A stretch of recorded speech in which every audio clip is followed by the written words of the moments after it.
I will be showing you how to add variants to a product that already has variants. I've seen some videos here on YouTube that show you how to add variant to a product with no variants, but I'm going to be showing you how to add how to add variants to a product that already has variants. So for example, if you were to go into a product with no variants, then you could simply just scroll down to the bottom and add all your variants here, and that's all self-explanatory. That's all pretty easy. But if you have already done this and you've already created a product, how do you then add extra variant options to a product that already has variants? So why don't we go ahead and open up a product with variants. So we have a product that has a size from extra small to extra large. Now, if I wanted to, say, add colors, red, blue, green, and yellow, let's just say, I could click on the add variant here, but I would have to add a size. Basically, it's just asking me to add a new size. So if I go back, then we can go to more options and edit options, and then we get the ability to add another option. Now, the only difficulty with this is when you add an option this way. So if I wanted to add in the same way that I added the sizes, new colors, I could say red, comma, oh wait, it only allows me to add one color. So this is still necessary. So we're still going to want to do this because it creates the new option for us. So we're going to go ahead and press done on that, and it'll create color red. Now we want to add, green, blue, yellow, etc. So now what we can do is I can select all and then go to duplicate variants in another color. Well, I think I need to save the product first before it's going to let me duplicate those variants. Okay, and now let's create this in another color.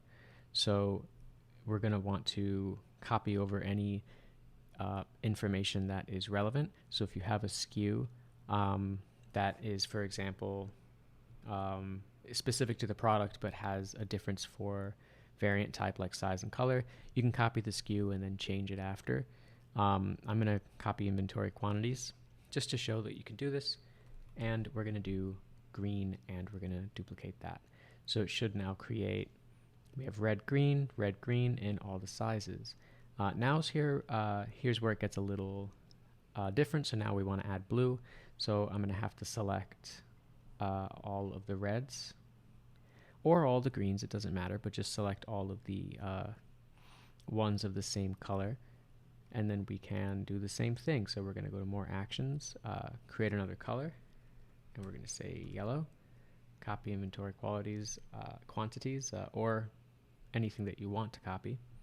Now we have red, green, yellow, and we're going to do one more time for blue. So I'm going to select all the reds again.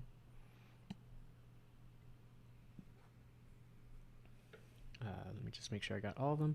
And then I'm going to go to more actions, duplicate variants in another color, and we're going to create blue.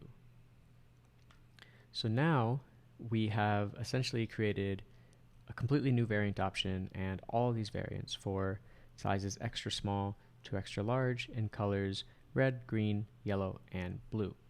Now, suppose that you have colors and you're creating sizes, and those sizes are numeric, and you want them to be in a certain order because on your page they're going to show in the order that they're listed. Well, you can go into more options and then reorder variants, and it looks like I'm going to have to refresh here to make sure that the colors are being read. So that should take just a second. And then we can go to more options, reorder variants, and now if we didn't want red, green, yellow, blue, we could do red, green, blue, yellow, just to follow RGB, and then just add the extra yellow. If we wanted this to be in reverse order, then we could say extra large, large, medium, small, extra small. And now that will reorder our variants so that we can preview the product and see it in the correct order. So that's pretty much it. I hope this helped. It's a little bit manual. There is another way to do this using CSV and Excel, but I assume that if you're watching this video, you want to be able to do it in the Shopify platform. So I hope that helped, and I will be making more content hopefully soon.